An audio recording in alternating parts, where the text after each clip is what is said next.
Je m'appelle Christopher DiRaddo. My name is Christopher DiRaddo.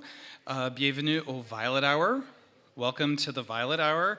This is the first reading we've been able to do in person in 2 years, so I'm very much happy and thrilled to have been invited by Fierté littéraire. Donc, merci beaucoup à Claude et Denis-Martin et aussi Jennifer et toute l'équipe. Very happy to be here.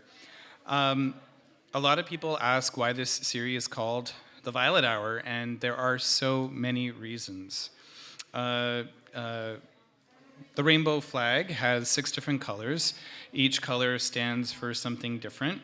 And violet, stands for spirit. And I feel like that's what so much queer literature embodies, is spirit. We only have about 50 minutes, so we're going to get right into things. We have 4 great writers for you today. Tareq El Bechelany-Lynch, Sami Basbous, Helen Chau Bradley, and Marusya Bociurkiw. And I'm going to just warm things up a little bit because I know sometimes it's a little bit nerve-wracking to be the first. So I'm going to start, and I'm going to read first. So I'll be reading from The Family Way, which is a new book, my book that came out in May. And it is about the ways in which queer people create family. So I'm going to read an excerpt. And I think all you really need to know is that my main character is a gay man named Paul, who's been asked by 2 of his friends to start a family. He's going to mention a couple of names here. Michael is his current partner, and Danny is his best friend and former lover. And then there's also Alan, who is a former partner who passed away from AIDS. I opened the door to the stud.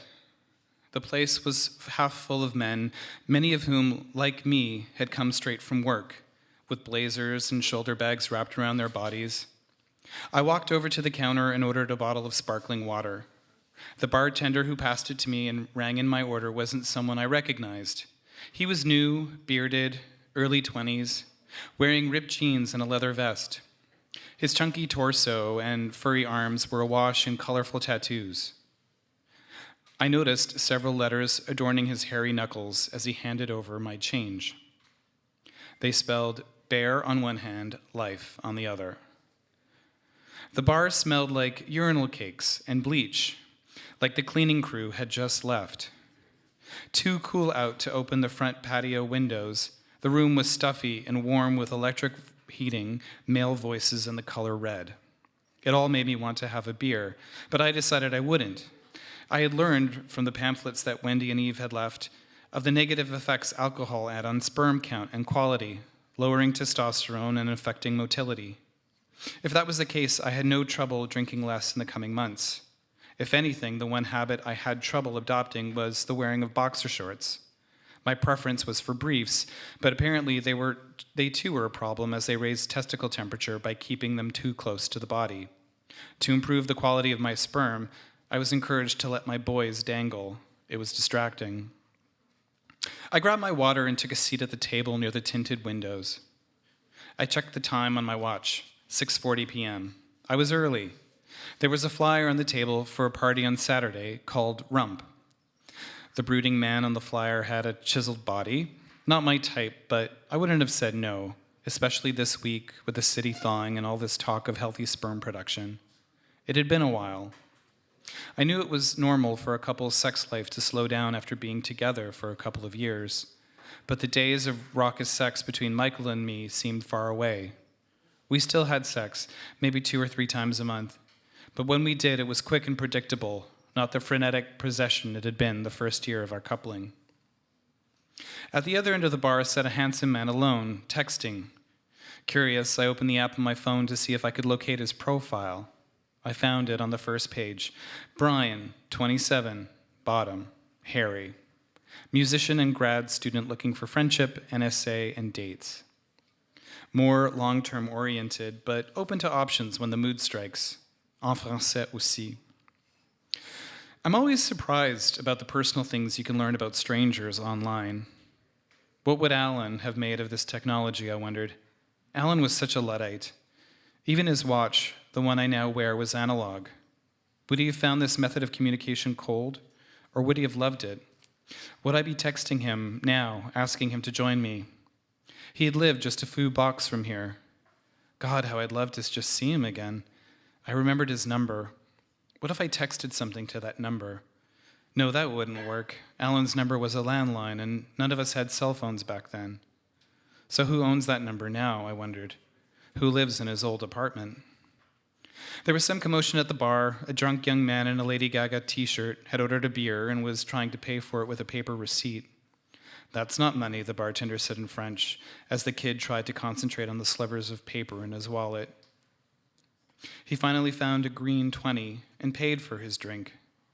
The bartender gave him his change with a cup of water, but the boy left the cup on his counter and went into the other room. His drunkenness reminded me of meeting Danny. It had been many years ago.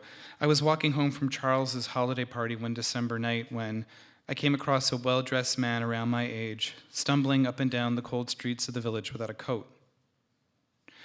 I didn't know him, but I recognized him from the bars and marches, his thick black hair frozen in clumps on his forehead. I stopped and asked him if he was all right. He was drunk and slurring, couldn't look me straight in the eye. I had trouble understanding him, but soon made out that he had been bar hopping and had forgotten where he had left his coat. In his frozen hands, he clutched a coat check ticket, a generic yellow tag that offered no clue to its origin. I asked him if he could remember his address, and he told it to me.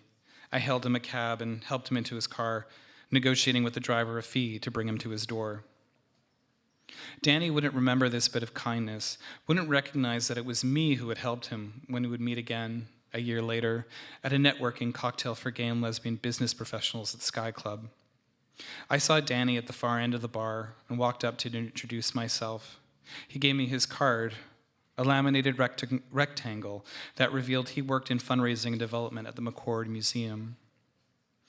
After a few minutes of small talk about their current show, I told him that we had met before. Danny turned pale as I recounted the story and pulled me aside to thank me, expressing both gratitude and humiliation. I had no idea how I got home that night, he had said. Thank you. I told him it was no big deal and shared with him one of my own embarrassing tales. I drunkenly fell down a flight of stairs at an AIDS fundraiser, not once, but twice. We both laughed hard and spent the rest of the night sharing stories of youthful indiscretions. We had plenty. When the event ended an hour later, I invited him home with me. It surprises me to think that we've had sex. It may have been more than a decade ago, but I once touched and kissed Danny with the same passion and desire that I felt for the other men I've been with. We did things together that make me squirm to think about today, but only because I think of him now as a brother, as family. At the beginning, I'd go over to his place after work for dinner and a make-out session on his couch. An avid music collector, Danny had crates of vinyl he would take out to play while we got acquainted. It was early December then, and his apartment was so cold that my boots were still frozen when I'd put them on hours later to go home. And in the mornings, if I stayed over, I'd struggle to leave his warm comforter for the kitchen where he'd made us breakfast. Danny loved to cook. One night, as Christmas approached, he put on an old Denis-Martin album and attempted to make a puttanesca sauce. The pasta dish came out way too salty, and we had to order in a pizza. Afterwards, he gave me a blowjob on his living room floor, the Christmas lights flashing, and I came in his mouth. I winced sitting there at the table, thinking about that. I've never been one to sleep with my friends, the exception, of course, being Alan. Alan and I continued to sleep together, on and off, for a few years after we broke up. I'm not sure how much of it was sex, and how much of it was cuddling that turned into sex, but as with Danny, that too feels like a lifetime ago. It was a different era when Alan and I dated. The fashion, the hairstyles, the politics. Alan was 32 when I met him in 1994, and I was 22. We dated for only 1 year, but in that brief time, so much happened. Alan taught me all about sex and queer history and culture. He got me involved in community radio and AIDS activism. He took me to my first protest, and he brought me to Provincetown in New York for the first time. Alan was the smartest, most compassionate man I've ever met, and he died at 38.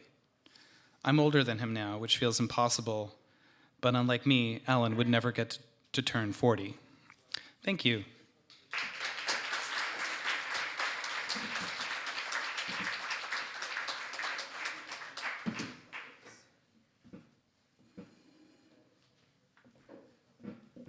All right, so we're going to move on to our next reader. Tareq El Bechelany-Lynch is a queer Arab poet whose work has appeared in the Best Canadian Poetry 2018 anthology, Guts, Carte Blanche, The Shade Journal, The New Quarterly, Arc Poetry Magazine, and elsewhere. They were longlisted for the CBC Poetry Prize in 2019. Their book, Not Body, was published by Metatron Press in 2020, and their latest book, The Good Arabs, which is for sale over here, was published by Metonymy Press in September 2021. Please welcome to the stage, Eli.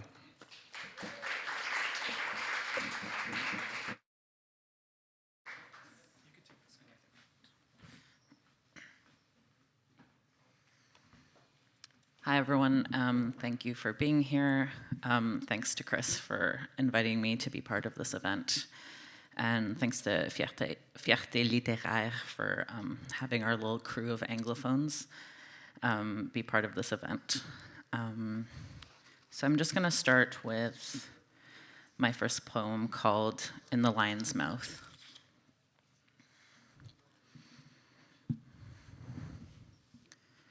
We sit around a table at the restaurant. Arabs are always sitting around tables, debating whether Arabs we are, and if not, why hung up on Phoenician, this identity so far away, culture we do not know.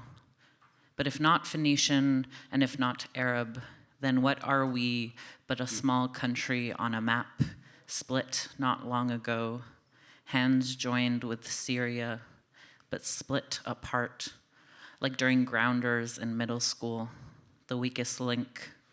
Look for the Arab in pieces, Syria the larger chunk, left in the lion's mouth, with the lion's breath, dirty, keeping people under the weight of his paw.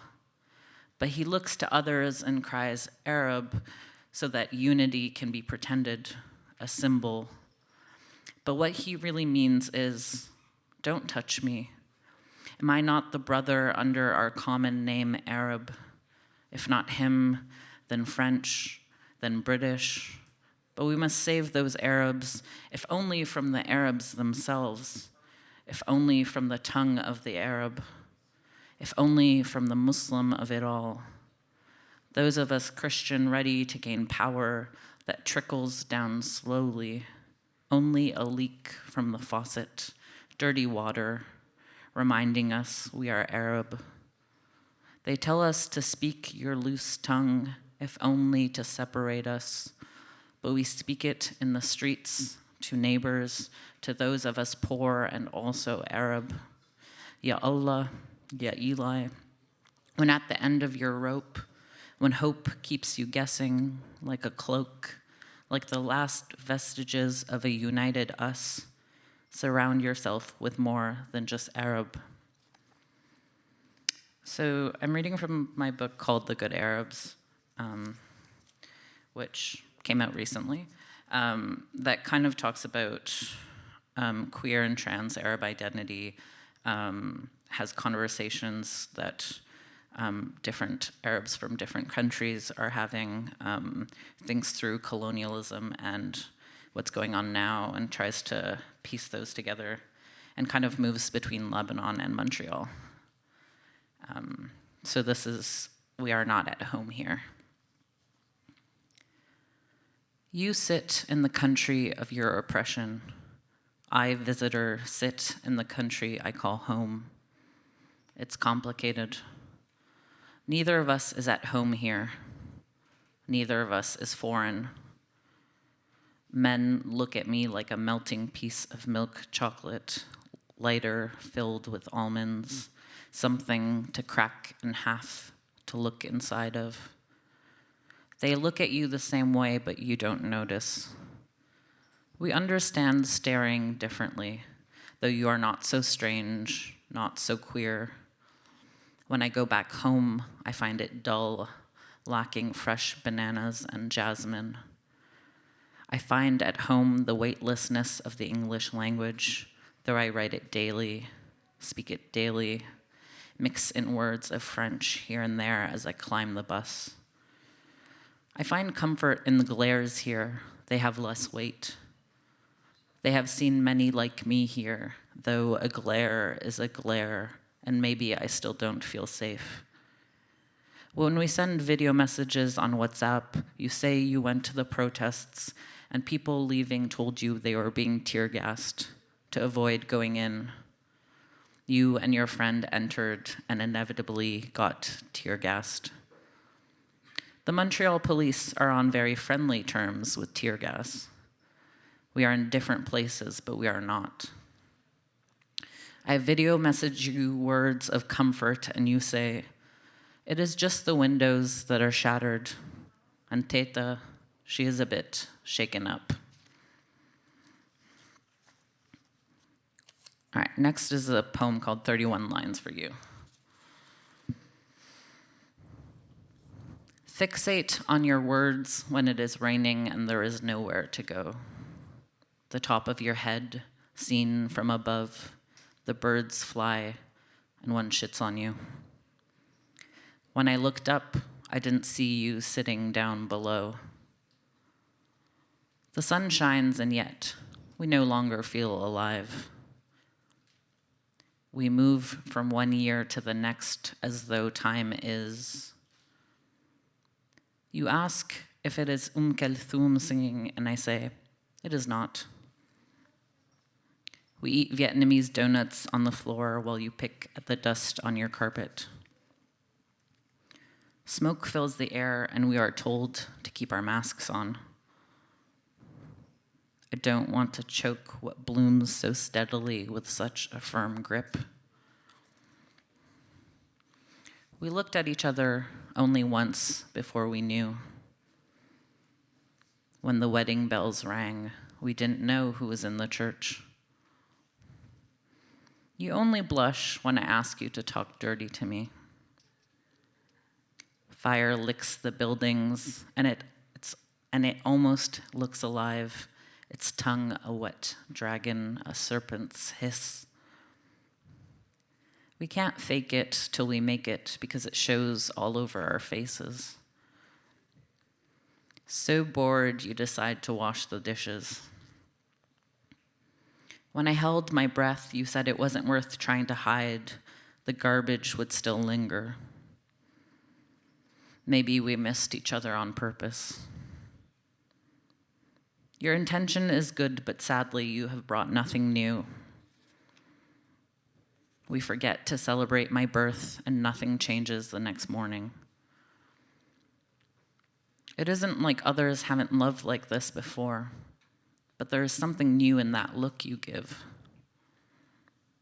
We walk around and almost forget where we are.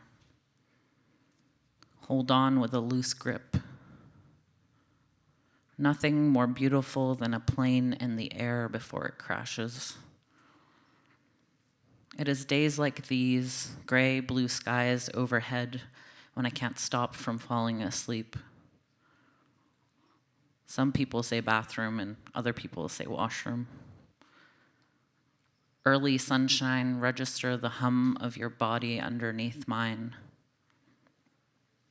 You say no matter how many times we wake up side by side, it's still a sweet and slightly exciting thing, right? You said your lungs were just so filled with fresh air out there in the woods. She slapped me with her plastic sandal, and it didn't leave a mark. The pieces of building you touch are centuries old. The needle touches the record, but no sound emerges. All right, I'm going to read my last poem.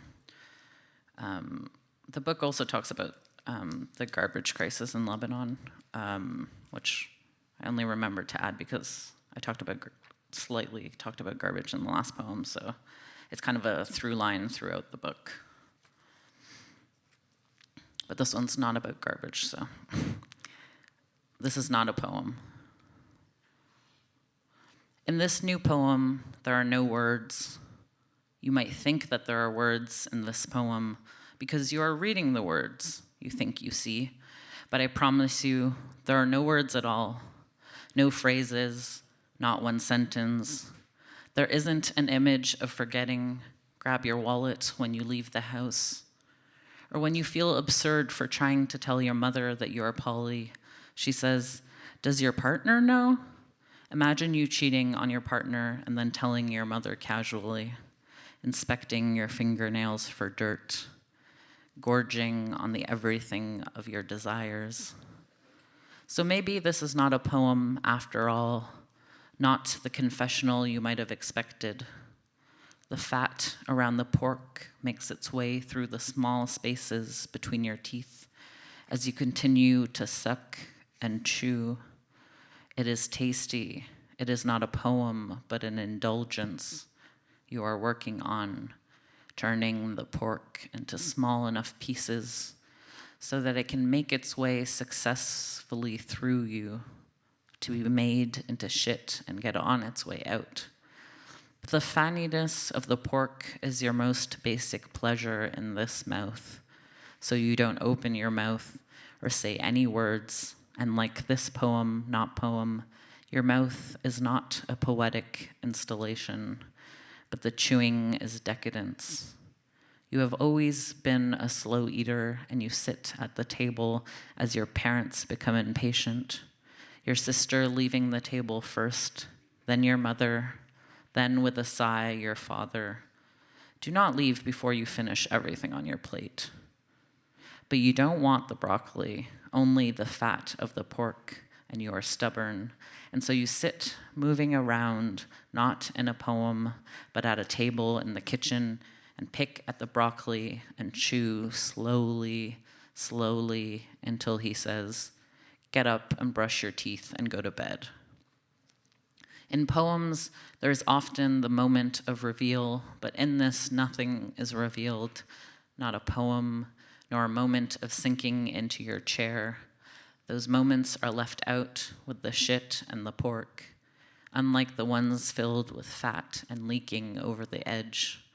You say, "Not this time," and hold it all in, until overfilled, you push it all out. And when she asks you why you always have stomach aches, you shrug and answer her, "This is not a poem." Thank you.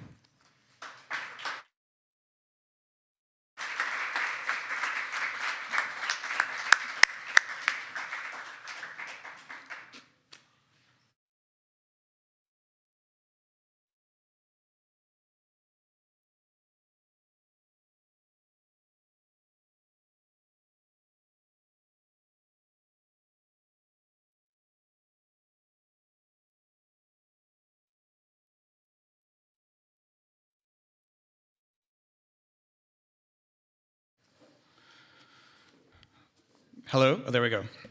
Thank you, Eli. Our next reader is Sami Basbous. He is a Canadian Lebanese published author, poet, composer, singer-songwriter, and visual artist. In 2019, he published a much-lauded memoir, Heal the Boy, from which he will read today. These copies are hot off the plane too, so get them while you can. Basbous has written many articles in the US, Canadian, and Lebanese press, and has performed his music and his visual art exhibited in New York City, LA, Paris, Sydney, Montreal, and Beirut. He was the musical director and designer for M.A.C Cosmetics in New York City from 2000 to 2016. He's written, co-composed, and produced Grammy-nominated Martha Wash's 2019 indie soul rock album, Love and Conflict.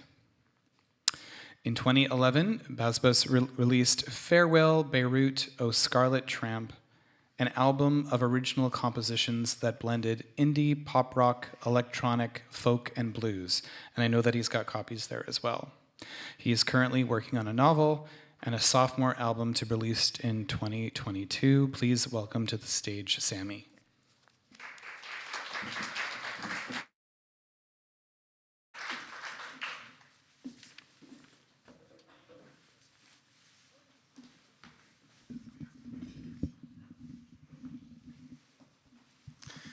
Hello, my name is Sami Basbous, and I will be reading from my book, Heal the Boy. A bit about Heal the Boy. It's based on a true story. It is a memoir, and it's an emotional quest from a child who loved his mother and believed in everything, magic, animals, music, love, to a rootless gay man with the yearn of leaving. Yes. Oh, thank you. Freedom. Yay.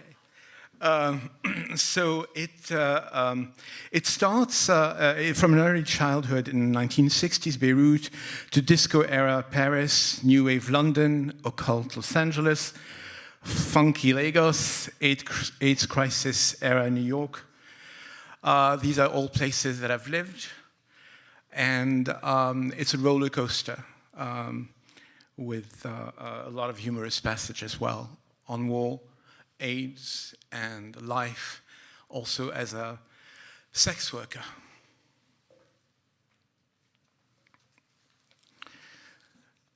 A hustler's confessional. James and I were done in the spring of 1991.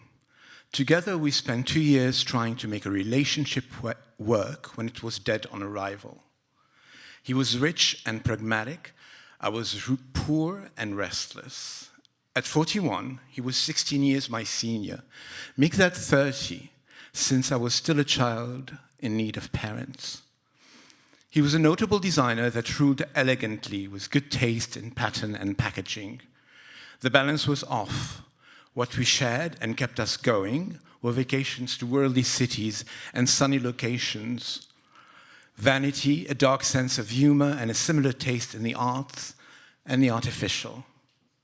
Our relationship had little substance to grip onto, like the exquisite 1950s and 60s furniture by Eileen Gray, Serge Mouille, Jean Royer, Isamu Noguchi, and Gio Ponti. He dragged me to admire in the best antique stores and enjoyed collecting, all fabulously cold, in his fabulous New York duplex. We met during a period when I spent most of my income in recording studios while doing the rounds, hustling at rounds on East 53rd Street. Patrons shopped in person. On a good night, you met a few pros and some college boys trying to get their tuition money together, while JQ types waited for singing, acting, and modeling jobs. On a better night, there'd be a large number of patrons vying for the three of you, me included. You got to choose, and the better your chances were to score big, and in my case, go back to the recording studio and finish that song. A pianist and a female singer kept the ambiance smooth and low-tacky. The reasonably priced restaurant allowed moneyed and not to eat the same burger and fries side by side. There, prior to James, I slept for pay with a doctor, an American couple who made it big in Brazil's gold mine, a curator at the Metropolitan Museum of Art, a Hollywood screenwriter, an opera coach, an affluent New Jersey politician, 2 young, rich, and raunchily skilled Korean tourists, another hustler who actually paid me, a Broadway critic I wished to forget, and the married son of a senator from America's Bible Belt. The latter was a dashing blonde in his mid-20s. When he approached me, I thought he was wasting both our time when we were supposed to be working. He showed me otherwise in a penthouse suite on the Upper East Side. Note to self, get high and handsomely paid for one of the best sex in your life. I would have moved in with any of the above mentioned, minus a critic, but no one asked. James was of a different nature. Call him the third man. A slim Orson Welles with glasses. He stood at rounds in the shadows behind a wall, a mysterious gentleman of questionable intentions, eyeing you with a queasy grin. Didn't drink or say a word. When a prospecting John advanced towards me, James grabbed me by the hand. He spoke briefly. You didn't know whether he was shy or acting composed. He was intriguing. He asked me to leave with him. I murmured something about money. He said, I know, whatever. let's leave. Entering a place like Rounds wasn't a walk in a park, not for me, not anymore. You checked your sorrow, integrity, and hunger at the door. Your dignity was an antiquated piano, out of tune with a couple of keys that kept stiffening. No matter how well you played, the notes sounded grave. The board needed fixing. You couldn't afford repair, and the longer you waited, the more disharmonious the music of your life resonated. Eventually, you tired of dignity. You sang your songs a cappella, knowing that few listened when you had something meaningful or edifying to say. You're looking for your Jesus in a flea trap of deprivation. I found my savior in James. Winter time, and the living ain't easy. Rats are jumping, and the rent is high. Your daddy's short on money, and your good-looking mama's dead. So hush, little hustler, you can't afford to cry. 1989 was a year of my full hustle throttle. I was sharing a 3-bedroom apartment on 8th Street and Avenue C with 3 other careless roommates. There was Lloyd, a club promoter, drag artist, and friend who was more of an art guerrilla terrorist, far to the left of New York's 1980s art scene. One performance you couldn't forget, try as you may, had him dressed as a charred housewife. She barely escapes her burning bed of sin, bodily fluid included. She then gets inside a cage looking possessed and starts singing a demented song while chasing a real chicken as it box away. Failing at making a living as a scorched lady chasing fowl on stage, Lloyd moonlighted as a hustler. He called this male modeling agency with a Bronx area code listed in the Village Voice. Following a meeting with a prestigious firm, Lloyd fucked for cash on the spot. He was one of many nonconformist artists that thrived in the East Village back when it was a bohemian nebula of freedom and creativity. Lloyd was able to move bank tellers and show them that they too had a wild worm in them they needed to nurture in order to preserve sanity in Manhattan. At the gate, the nouveau riche society of the advancement of capitalism and decency plotted to confiscate the tree and remove its freaky fruits. Lloyd was a friend of Lady Bunny and RuPaul. Back then, Lady Bunny was a drag queen to beat. Under her wig of extravaganza, Wigstock was established in Tompkins Square Park, becoming the world's annual outdoor drag festival from '84 till its demise in 2001. The Pyramid was New York's East Village club for all struggling queer artists. Lady Bunny, Lip Synca, and RuPaul ruled it. Rude had in his entire room plastered with Diana Ross posters. He was a cunning, ambitious queen. Don't hold that against the rules of the world. In the glam, dismal world of drag in the 80s, few made it halfway to the top, and the majority scraped for a living, not to mention their fight for respect. I have a great respect and admiration for drag queens. As activists, they're fearless in front of the line. They do what they like, say what's on their mind, and don't give a hoot what you think. They're sisters in bloodless arms, and they can unfurl their fabulous tongue, able to put any hater in their thick place. Sometimes, I feel I missed my vocation if I had as much guts, an adult, as a child. Thank you.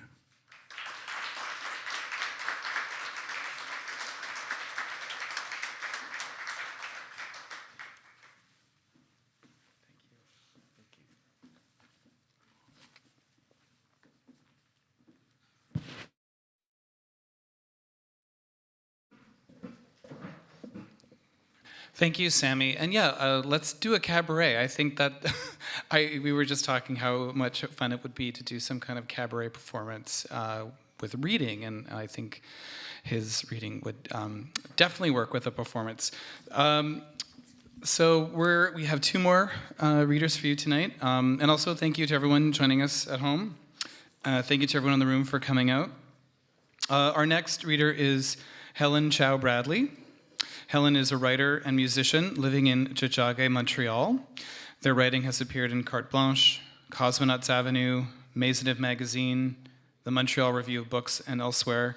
They are the author of Automatic Object Lessons, a poetry chapbook, and they are the fiction editor for this magazine, the host of Strange Futures, a speculative fiction book club, and their first book is Personal Attention Roleplay, from which Helen will be reading this evening. So please welcome Helen.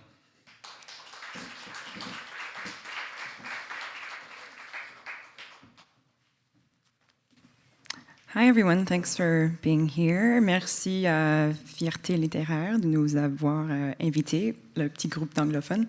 And thanks to Chris for asking me to take part in this mini Violet Hour. So as he mentioned, my book is called Personal Attention Roleplay. It is a collection of 10 short stories, mainly about queer Asian misfits. I'm going to read just the beginning of one of the stories.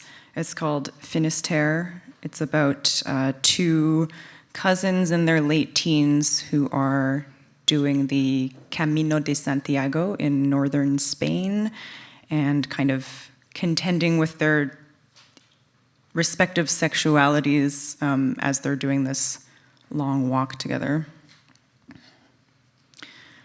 We've barely set foot on the pilgrim's path, the way of Saint What's-His-Face, and Jules is already on my case, telling me to hurry up or there will be no room at the hostel, yelling "Vámonos" at me as if her Spanish is any better than mine. Actually, she says for the 20th time, in Asturias they speak Asturian, and in Galicia they speak Galician. Spanish is a colonial language, even within Spain itself. Give me a break, I tell her. I'm not in the mood for an extra credit history lesson. We took a train way too early this morning, sitting on our packs in a dull gray compartment full of unromantic, unfashionable people. And now we've started our endless walk. Glory, hallelujah. Today we're supposed to walk 22.5 kilometers to some town down the coast, according to Jules, who has memorized our pilgrim's guide. 22.5 kilometers sounds far, much farther than I want to walk. The thick waist strap of my pack is chafing against my hips, and there is no angle from which these hiking boots are remotely cute. I am basically the Hulk, lumbering down the gritty shoulder of some Spanish side road in the drizzle. This afternoon, the same. Tomorrow, the same. A month of the same. It hits me, much later than it should have, that I am trapped. Up until now, I was still in denial. On the plane, in the hotel, and on the train, it was still possible to pretend that we were embarking on a parent-funded Euro trip through a bunch of cosmopolitan cities that people actually recognize the names of. Here, on this destitute road between Santa something de la whatever and Oruña de kill me now, the fantasy has abandoned me. Cars were invented exactly so that people could avoid walking hundreds of kilometers to get from one boring town to another, I inform my cousin. Better yet, we could ditch this sad backwater, pool our money, and head to Paris or Ibiza or wherever people take actual European vacations. She's gulping from her water bottle, making loud glugging sounds like an unattractive fish. Come on, I beg. Begging works on my mother. It used to. Come on, come on, come on. It would be so much more chill. We could have a real college backpacking adventure. Total freedom. She's still gulping, tilting her head way back. I catch a glimpse of her hairy armpit. Gross. We can make up some romantic shit our dads would like about the open road and St. John, how hardship has changed us. We'll send some emails about churches from an internet cafe in Rome. They won't figure it out. St. James, says Jules. Well, technically it's Santiago, like Santiago de Compostela. Our destination. Did you do any research? Of course I didn't. I'm here against my will. As if I would choose to do a Catholic pilgrimage to some ancient cathedral full of old-ass priests with my overbearing gaylord of a cousin. No offense. Oh yeah, this must be so hard for you. Like, how can an actual adventure in the real world possibly compete with getting wasted every night and making out with football player dirtbags in the campus bar? Jules has been unbearable ever since we hit puberty. I don't actually care about offending her, even though I am totally in support of gay rights. I am too pissed. We are surrounded by muddy fields, the kind of insistent mud that gets into your boots, worms its way through your socks, and settles between your toes. It's been raining since we arrived in that first drab city on the coast yesterday. The route has taken us inland, away from the sea. Here, the sky and the ground are the same dull, grayish green, which seems to go on forever. Jules keeps squinting into her clunky digital camera, but I don't see what there is to take a picture of. There was no one around except elderly farmers and pious religious types who have never heard of MSN Messenger or cell phones. I better not be in any of your photos, I tell Jules. Nobody needs to see me like this. As we trudge along, I ruminate about my lost summer. I could have been networking at the L'Oreal marketing internship that I had been offered, getting bottle service on weekends with Alexandra and our friends, Tracy, Chantel, Katrina, Aparna, and the rest of them. I would meet some new boys, have a summer fling. Some rich guy from an old Montreal family would fall hard for me, and he would invite me to sail down the Atlantic coast in his yacht or something, and I would bring Alexandra along, of course. How could I leave her behind? And we'd have an incredible time, drinking daiquiris while tanning on deck every day, and for the rest of our lives, we'd refer to that summer and laugh wistfully with our arms around each other. Instead, I've been manipulated into accompanying my granola cousin on this trip of penance planned out by her alarmed parents, my Auntie Linda and Uncle Pat, who threw several fits because she came out to them as queer in the spring. Of all the dumbass moves, I couldn't keep oppressing myself any longer, she had written to me in an email that I'd read with embarrassment. When had I even given her my Hotmail? I had to reveal my true self. Who needs to reveal their true self to their parents? I mean, seriously. And why brag about it? Why not do what I do? Conceal everything, slip your parents a steady diet of lies and obfuscation, and reap the double reward of being a good daughter and doing whatever the hell you want. Unfortunately, my parents got their hands on a copy of my transcript from last semester, which showed a GPA that was very much not the 3.99 I had told them it was.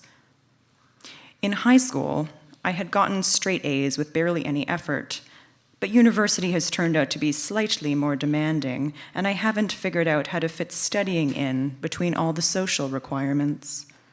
There are events pretty much every night of the semester, and if I miss one, I could find myself shunned from the cohort, like those nerds in accounting who spend all their time in the library dressed in frumpy sweatsuits. Networking is the most important thing. Everyone in business knows that, I tried to argue. Perfect marks are superfluous when you know the right people to get your foot in the door, your whole body even.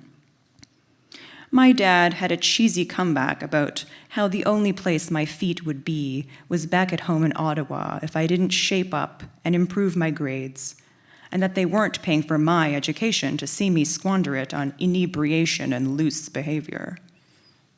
The deal was that if I accompanied Jules on this dank pilgrimage, they'd let me go back to Montreal next semester and try to redeem myself.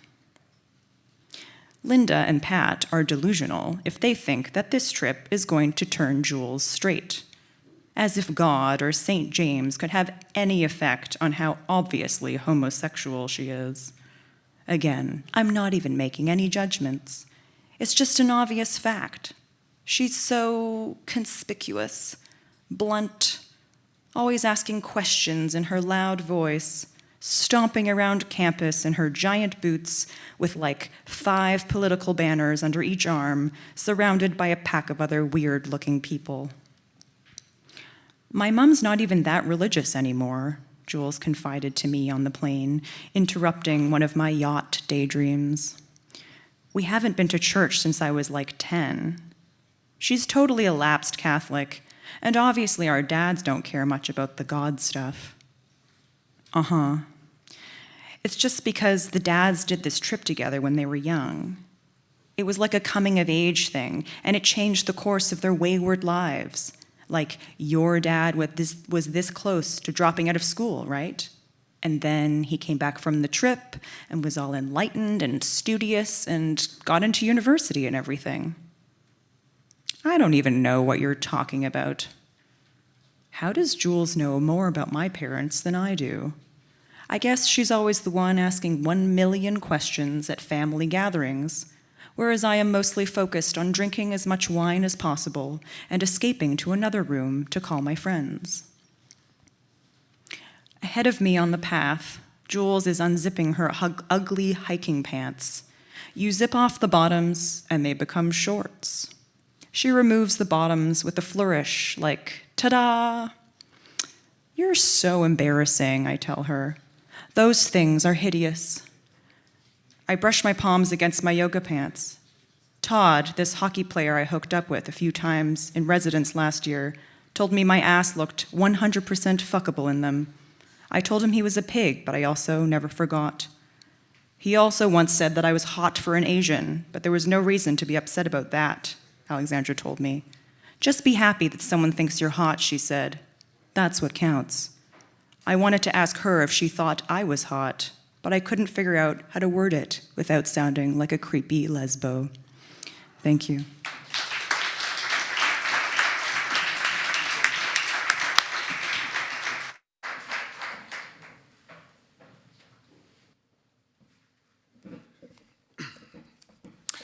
Thank you, Helen. We have a last-minute addition to the bill.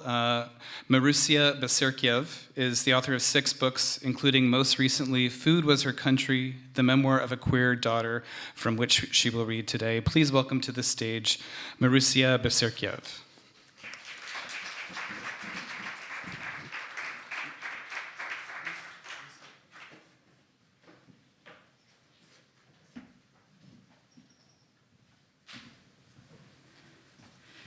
Hello, it's good to be back in Montreal. I live in Toronto. I lived here in the 90s, the golden era of lesbian bars and cheap rent. Are there any lesbian bars now? Well, talk to me after. So this book is Food Was Her Country, the memoir of a queer daughter. There's a few books on sale over there. I describe it as a love triangle between food, my mother, and me. It's a food memoir. There's recipes and there's a lot of mentions of food. This story is for all those who are a little nervous or perhaps even triggered by Christmas. It's called Family Values, and I'm skipping ahead into the story a little bit. It starts 3 days after Christmas. I'm at my mother's house. I've stayed longer than I usually do so as to help her out. She's a survivor of cancer of the larynx, and she eats and speaks with difficulty. 3 days after Christmas, I was still at my mother's condo in Edmonton. The teeming waves of relatives had finally receded, and I figured I'd be able to put in some quality time with my mother, just me and her and the Weather Channel, which she watched with strict allegiance. She'd install herself on the couch, wads of Kleenex, and a mixing bowl of maple walnut ice cream in front of her. She'd shout out the temperatures as though she was watching football. -30 in Ottawa, 32 above in Cairo. It was her way of tracking her children's lives. That way, when they called from Ontario or Egypt, where my brother Michael lived, she'd have a surefire conversation opener.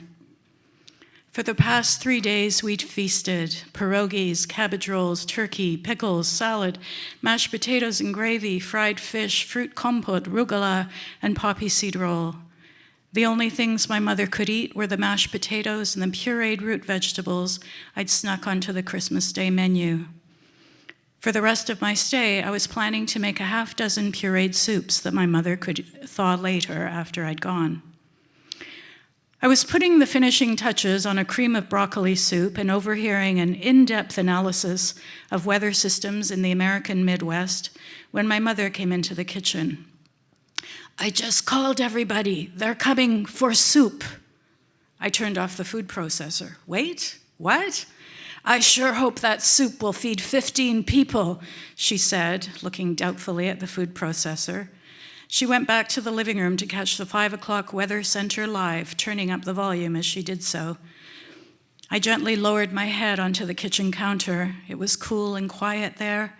Thought about how for 3 nights I'd cleaned up after siblings, nieces, nephews, in-laws, uncles, and strangers unrelated to me by blood or marriage, so my mother wouldn't be left with the job. And then I started watering down the soup. 2 hours later, my thin gruel was gone without a trace. The usual debris of dirty dishes, cutlery, bits of spilled or uneaten food, greasy napkins, and murky glassware covered the table and the carpet as well. My brother Taras asked if there was anything else to eat. "That soup was kind of watery," he said. My mother rushed into the kitchen to prepare leftovers. I threw on my coat and left. I stood outside the condo building in the blistering cold and wondered where exactly I thought I was going. And then I remembered Woody's. Years earlier, my mother had accidentally moved into Edmonton's tiny gayborhood. I'd always felt amused when we walked past the rainbow signs heralding a cluster of gay bars, a porn video sex toy outlet, and a steam bath. It was time to rejoin my tribe. I walked 1 block, climbed a set of dark, narrow stairs, and sat down gingerly at the bar. There were only a few other patrons, mostly men, scattered throughout a dim space, decorated with rainbow flags, gay beefcake photos, and tinsel. I ordered a crantini, trying to look relaxed as I perched stiffly on my bar stool. I looked over at the guy next to me, 40-something, balding, dressed in a faded striped shirt and baggy jeans. He took out a long gulp of beer, looked over at me, and extended a large, weathered hand. "How do you do? Eric." Eric's hand was sandpapery and warm. We clinked glasses. "You seem like you're in a bit of a hurry," he said with an amused smile. I looked down and realized I hadn't yet taken off my coat. "Visiting?" asked Eric. "I'm from here originally, visiting my mother. She has a condo around the corner. I'm escaping Christmas." Eric gave me a sad, upside-down smile like he'd seen it all before. "Welcome to Woody's," he said, raising his glass. We settled in.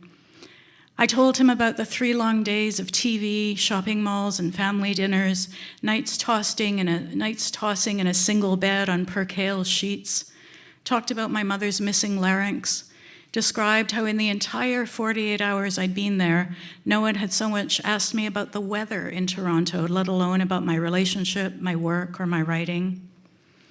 While I was talking, Eric hailed the bartender with a practiced nod and pointed at my empty martini glass. Then he crossed his arms, swiveled over to face me, and said, "Here's the thing. Family's a relationship like any other. It's a process. Don't be so hard on yourself. Don't be so hard on them. You have to give it time. Doesn't work to be angry. Doesn't help." "You sound like some kind of counselor," I said. "You sound like Dr. Phil." Turned out he was a counselor for at-risk youth. Uninvited by his own family, he'd had Christmas dinner at Woody's, an annual event. "If only I had known," I said. "We would surely have welcomed you," said Eric in his own old-fashioned ceremonious way. Word spread quickly through the bar, a stranger escaping a family Christmas. It was poignant, a made-for-TV Hallmark movie. A group of Eric's friends ushered me outside for a toke. One of them, Rudy, tall, skinny, with bleached blonde hair, wounded puppy dog eyes, and a pierced lip, told me he'd been kicked out of the house when his family found out he was gay. He was 16 at the time, moved into a homeless shelter, been on his own ever since. Compared to his family, mine seemed like the Brady Bunch. But Rudy was empathetic, if not downright melodramatic. "I will personally pay your cab fare to the nearest lesbian bar." It was tempting, but I figured being out until 2 a.m. might worry my family. At about midnight, I excused myself and slipped back to my mother's place. The dishes were where they'd been when I left, strewn across a stained tablecloth, and the entire family was gathered around the television, watching a 2-hour unedited recording of my niece's last dance performance. No one had noticed I was gone. I quietly gathered the dirty dishes and stacked them in the dishwasher, put detergent in, turned the machine on, went to brush my teeth. I could hear my mother snoring and wheezing in the next room. From the living room came waves of laughter, oohs and ahs.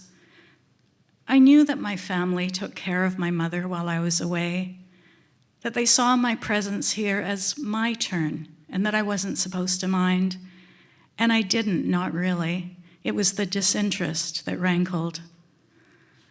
Doesn't work to be angry, doesn't help. We would surely have welcomed you.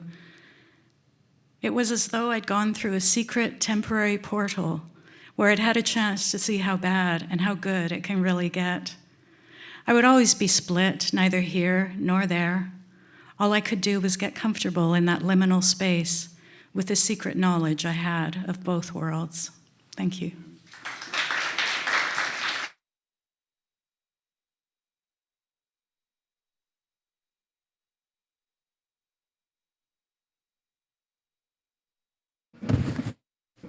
Thank you, Marusya.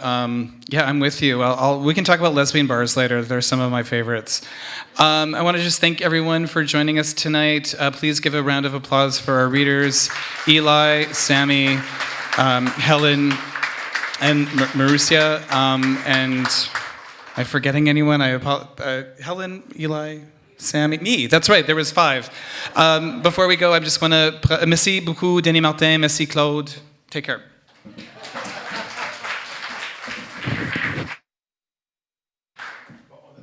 Un petit peu notre temps, mais bon, c'est correct, on va finir ça. Oui, c'est pas le même interprète, mais je pense que ça fonctionne, oui. Alors, merci. D'abord, je voudrais remercier tout le monde d'avoir été ici aujourd'hui et hier, tous les participants et les participantes. Je vais vous faire quelques petites statistiques, ça va être le fun. Fierté littéraire, dans son premier salon du livre, on a accueilli plus de 350 personnes en 2 jours.